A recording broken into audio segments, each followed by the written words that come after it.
एक आदमी गांव में त्योहार के दौरान आया। ये खुशी और जश्न का समय था। हंसी गली गली गूंज रही थी और बच्चे रंगे हुए चेहरों के साथ इधर उधर भाग रहे थे।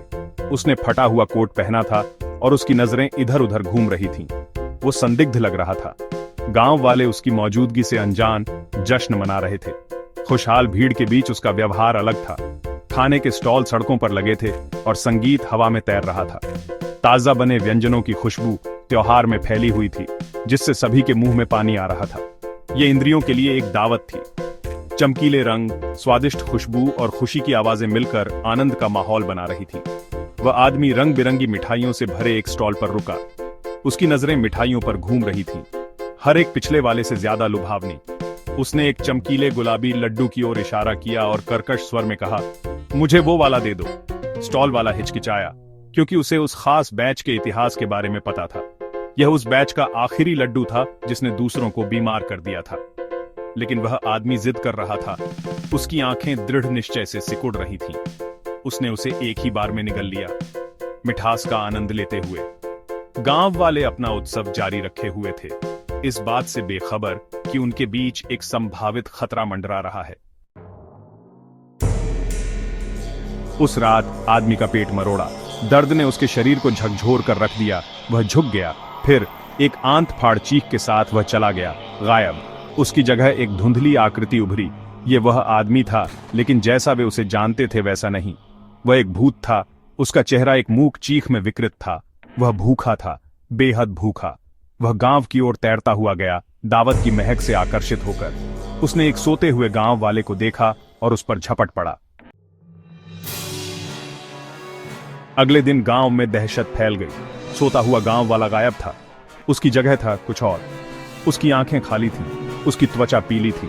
वह दूसरे गांव वालों की ओर लड़खड़ाता हुआ चला गया, खाना मांगते हुए कराह रहा था। जल्द ही और गांव वाले गायब हो गए।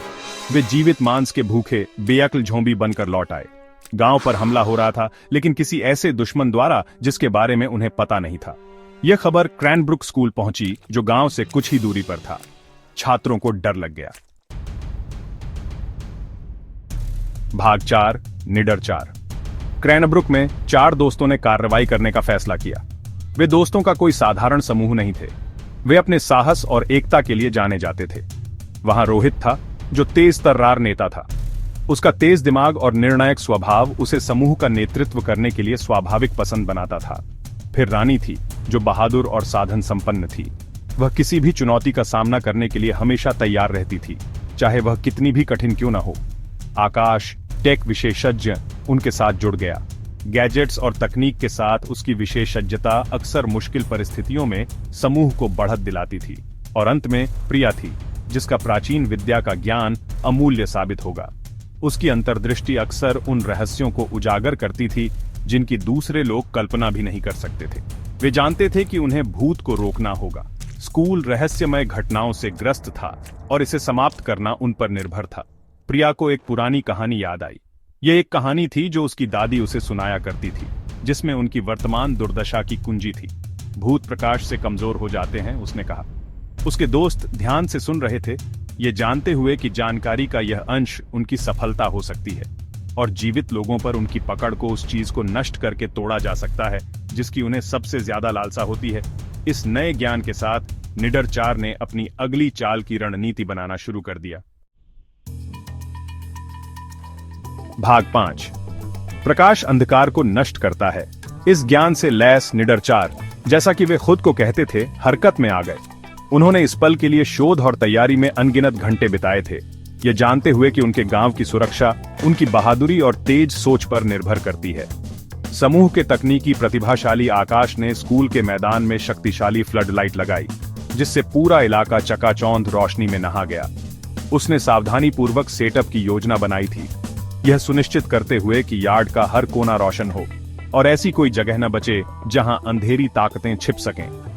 क्रिकेट के बल्ले और हॉकी स्टिक से लैस रोहित और रानी ने झोंबी को तेज दौड़ाया, उन्हें रोशनी की ओर खींचा। उनके दिल एड्रेनालाइन से धड़क रहे थे, लेकिन वे जानते थे कि उन्हें ध्यान केंद्रित रहना होगा।